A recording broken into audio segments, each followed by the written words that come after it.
Let's get right into it. Grayson Allen, the story last night. He received the second technical foul of his collegiate career following his third tripping/kicking incident, I'll call it, in a year. First against Louisville, then Florida State, and last night versus Elon. He became overly emotional on the bench after finding out about the technical after the incident. He sat the final 4:15 of the first half and did not start the second half. Here's Grayson. I made a really bad play.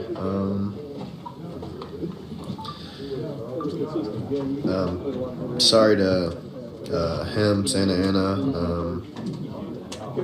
Sorry to the officials who have to call that. Sorry to my team because it's selfish and taken away from them. I'm not proud of it at all. Afterwards, I just wanted to make sure I apologize to him. I mean, I don't plan on doing it again, but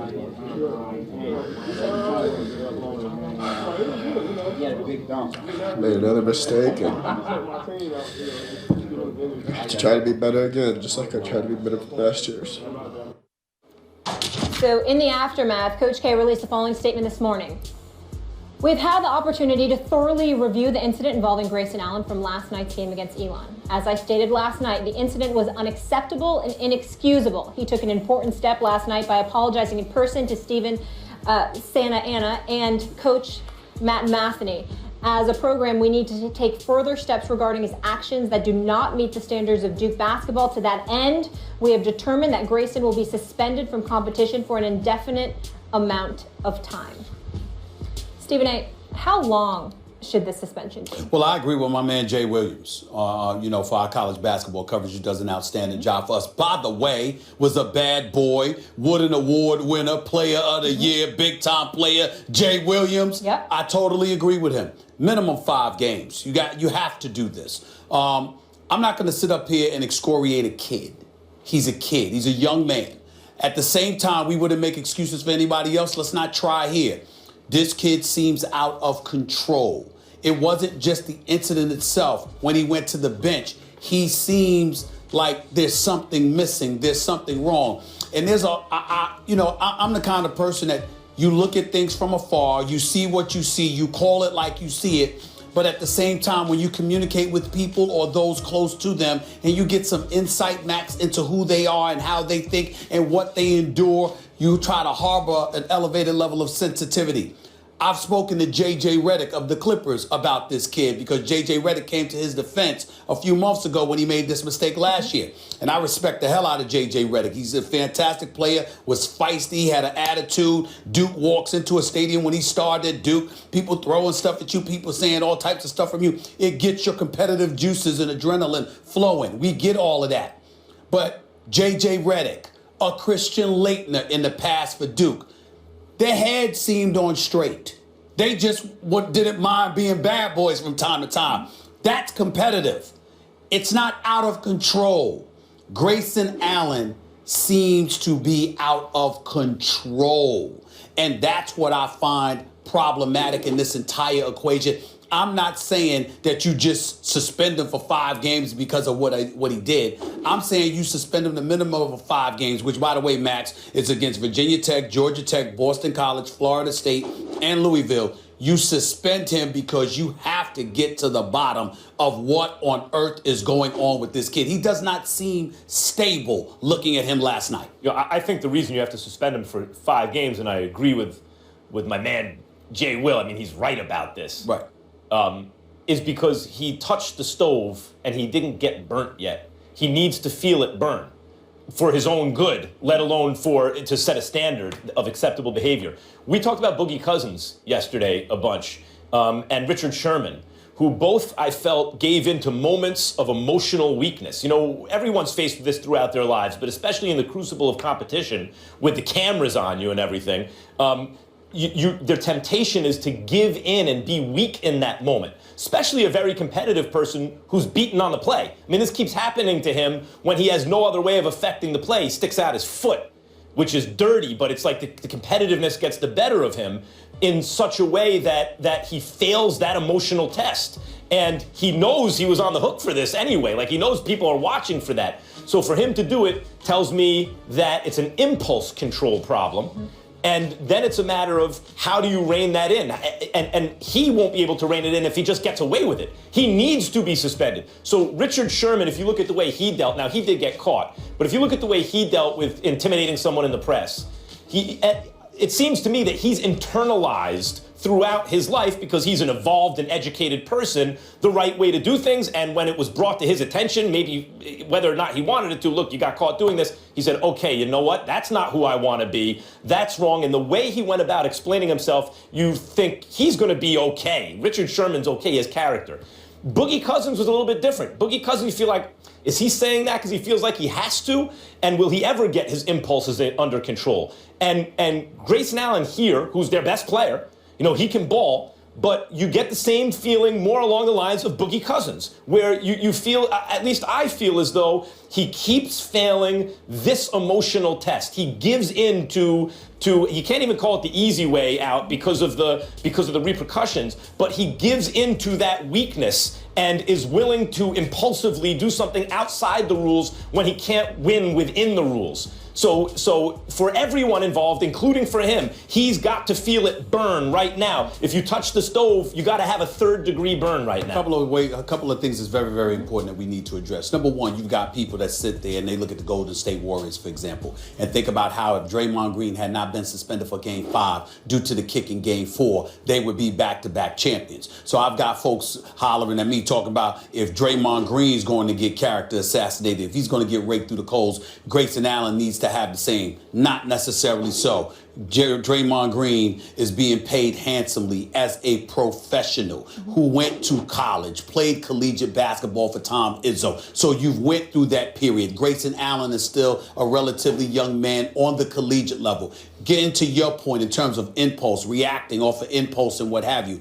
Max, to me, it's not about that. As much as I did not like that, and as much as I believe he should be suspended because of that, the reason why I'm just a touch empathetic to some degree is when I watched him go on the bench, he seemed completely out of control. That's not impulse at that particular moment in time. I'm just talking about it's a different impulse. I know it's all impulsive. Yep, you're right. You're right. It's an emotional breakdown. It's like an emotional breakdown. Yeah. And I'm saying because of that, you have to get to the bottom of it, because to me, if this were anyone else, we would literally look at them and we would say they look unstable. Yep. Right. I'm not saying that he's a kid. In no way am I trying to insult him. Mm-hmm. I'm saying to his wonderful parents, who I'm assuming he has, to the great coach Mike Kay, to Duke University, to his teammates, his friends, and everybody else, I'm saying he looks as if he has a problem. I'm glad that needs to be said. I think it's fair to say that the meltdown was almost more concerning than the third try. Right. Yeah. Although it may have been that he realized that he lost the impulse. Like this is I know that. I think that's what he realized that it was about to really hit the fan. But you've seen that, and have you seen guys act that way even when they realize that stuff's about to hit the fan and they messed up? Well, really emotional guys through in sports at times, in basketball even, yes. But I'm glad you brought up the fact that he's a kid, because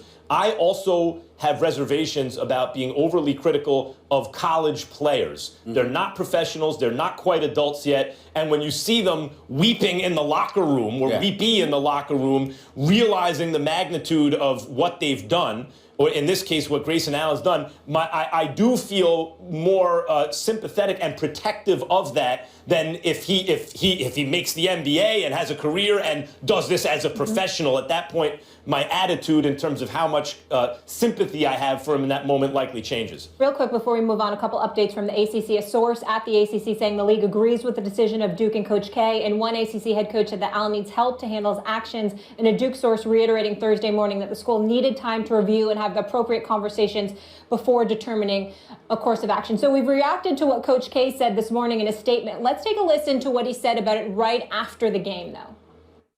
What he did tonight was right. That's what people do. They say they're sorry. They accept responsibility. And they want to make sure that the other party knows that. Look, a lot of crap has happened to him. And a lot of bad shots at him. That doesn't mean it's right for you to try to get back, or, just don't pay attention to it. You can't pay attention to the fact that you did something wrong and you let your team down. To think that it's the last thing that's said about this to him is wrong. Obviously, we will do more. It doesn't mean you have to see it. Max, obviously this isn't a professional, still a college kid. So how does Coach K look after all of this? Like the benevolent dictator, which is okay. He's earned that credibility. Look, he's the most successful coach in the modern era in college basketball. He's the most, since John Wooden, really. Maybe Dean Smith, you want to throw him in there, but certainly Dean Smith was revered in that way. But he has an enormous amount of credibility, and that's the way he comes off, like the benevolent dictator. That said, were I Coach K, I would suspend Grayson Allen from all team activities for a period of time. I mean, it needs to, the main thing is if they're serious about not only setting an example at the school for other student athletes, but also if they're concerned with Grayson Allen and his behavior, it has got to burn. The consequence has to be immediate, and it needs to be severe enough that it hurts. So the next time he has the impulse to touch the stove, he doesn't because he remembers, because he has a scar. It's interesting that you say that because I'm thinking about Coach K, and what I'm thinking about is the Coach K that took the liberty of lecturing Dillon Brooks last year when they went against Oregon in the NCAA tournament. Dillon Brooks was getting the better of Grayson Allen to some degree, agitating him to some degree, and, basically didn't want to shake hands or whatever after the game, and Coach K reprimanded him. I have no problem with Coach K's decision that he reached this morning, suspending Grayson Allen indefinitely. I get and I acknowledge the fact that he said last night that his actions were unacceptable. But the Coach K that seemed so willing to come to the defense of his own player was the same Coach K that was willing to lecture Dillon Brooks last year, to the point where the Oregon coach stepped up and basically sat up there and said, "You coach your players, I'll coach mine." He was right. And he was right to say that. And then Coach K just wanted to, downplay all of that and step aside from it. Having said everything, what I come to, the thought that enters my mind is this, and I have no issue with Coach K. 1,055 career victories overall, 982 at Duke, winning 79% of his games. The man is elite. He's great. He's a Hall of Famer. We know this. The issue that I have is that if this were Coach John Calipari instead of Coach K, would we be talking about Grayson Allen? No. Or would we be talking about Coach Cal? Cal. So if we're talking about Coach Cal, why can't we talk about Coach K? Because I hear everybody on the news all over the place talking about Grayson Allen. He's a kid. Now, there are guys in the NBA, but that don't mean they're men. They're still kids, young men trying to become men, needing to evolve. At least this dude's in college in a structured environment, recognizing that you may not be ready for the real world just yet. But Coach K, the grown man, the winner within, even though he's not the one that wrote that book, the guy that has accomplished so much, my issue with him is that his actions about Grayson Allen are not consistent with what his actions were about Dillon Brooks. And so you can ask the question, Max, why that is. But last point is, again, if this were John Calipari, we'd be all over him. You're the problem. And your players are just indicative or they're emblematic of a bigger and realer problem, which is you, John Calipari. But far be it for any of us to say that about Coach K. No, what's good for the goose is good for the gander. We're going to let Coach K off the hook. If something goes down with John Calipari like this, I don't want to hear a word. I want to talk more about that point. I think it's a good one. First of all, Dillon Brooks is not on his team. I know. So when we look at college coaches and it's wrapped up in this idea that somehow it's for the good of the student athlete generally. No, it's not. They're looking out for their guys. And when he lectures another guy and the other coach tells him, worry about your own players, that's right. Worry about your own players. So let's look at how Coach K worries about his own players. Here's what's damning about this as it relates to Coach K, who, if he feels like he knows best, and he knows better than everyone else about how to handle this, his track record, at least in terms of winning, suggests that he's right. But in terms of the character of young men, this is recidivist behavior. So if this is your best player, Did you say recidivist? Yes, that means I don't have my dictionary on me. You do it again. You Like do a it again. pattern. Yes. Recidivist. Like, someone goes to jail, they get out, they go back in. I suspected that's what it meant, but I wanted to make sure. My vocabulary is getting so much better since you're on I the just show, wanted to and I make sure. appreciate it. I just wanted to I'm make sure. serious. I'm elevating my vocabulary. I love it. Stephen A. doesn't have a small vocabulary. He just plays that guy on TV sometimes with me. He's helping the civilians like me over here. I just need to know. But the point is that kind of recidivist behavior you have to question. If that's your best player, Coach K, and ostensibly your leader, supposedly, your leader. I knew that one. I knew that one. I learned that one last month. I learned that one last month, but go ahead. And if he's your leader, and he's done this twice in the past, and this is an issue, why did it come up again? In other words, that is damning of Coach K. Your best player and supposedly your leader has done this twice in the past, and it happened again. You're absolutely right. If it was Calipari, that the story would be Coach Cal, but the story somehow here is not as much Coach K. Let me play devil's advocate for a second and take the coaches out of this. I get that he's a college kid, but he is 21 years old. So at some point, don't you think he needs to be responsible and police himself and know better? He's responsible now. Yes, but that's why I brought up what you saw on the bench. Because when you see what I saw on the bench, that's not immaturity. That's something else. He seemed out of control. And when it comes to you being out of control, that was a meltdown. When it comes to a meltdown, your age doesn't matter. Because now it's about there's a problem. Yep. And it looks like there's a problem. The reason why Coach K is a different subject, Max, is because of this. Look, Coach K is the coach of Team USA basketball 3 times over. It's going to be Greg Popovich now. He did it in 2008, 2012, 2016. I've been on the record as much as I love me some Coach K. I always felt it gave him an unfair advantage over other college coaches. Coach K is the closest thing to untouchable in college basketball, and I'm saying, you touching him? He needs to be touched on this one, Yeah. and it's rare because Coach K is close to perfection. But if you're not gonna get on a Coach Cal and others, you listen. You can't give him a pass because of what Max said.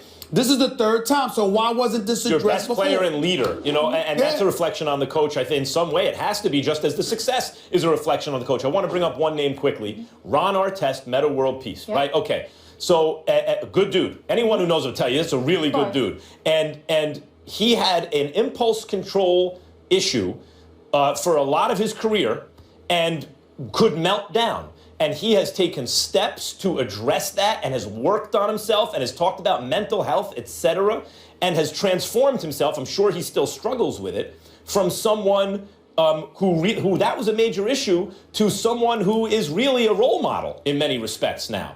And so that can be done. Behavior can be changed, if only on the margins, if people work on themselves. But if they're never forced to do it, really, if it's just lip service is paid toward it, they won't do it. It's really important that this is addressed. But getting back to Coach K, because he's Coach K, there are times where he himself, and I mean no disrespect because God knows I respect him, but there are times where he comes across as a bit above. No, I know what you mean. Holier than thou, And it's like, and I've seen him that way in protecting his own players, but I've also seen him that way against former players of his own. Elliot Ness. Who dare I say, have have given opinions about his program that have been somewhat critical. It will be real interesting to see how he treats Jay Williams going forward, considering that our very own Jay Williams called for Grayson Allen to be suspended for 5 games, and Jay Williams is one of, if not, is one of the greatest players in the history of Duke's program. This dude was electric. Yeah, national champion. And I see love coming to the Bobby Hurleys of the world and others like that. I don't see nearly as much love. Even to Jay Billis, I don't see nearly as much love being accorded to my man Jay Williams. I could be wrong. I'm just talking about what I see through my eyes during the time. I don't see While we're talking about good dudes, another good dude. Yep. And speaking of, so Grayson Allen suspended indefinitely. It'll also be interesting to see what that means in terms of games he will actually miss, which will continue. And Molly, I don't know if you know, I'm sorry to regurgitate, Jay Williams was a bad boy. I do. I mean, this brother was off the chain. It is known. Jay Williams.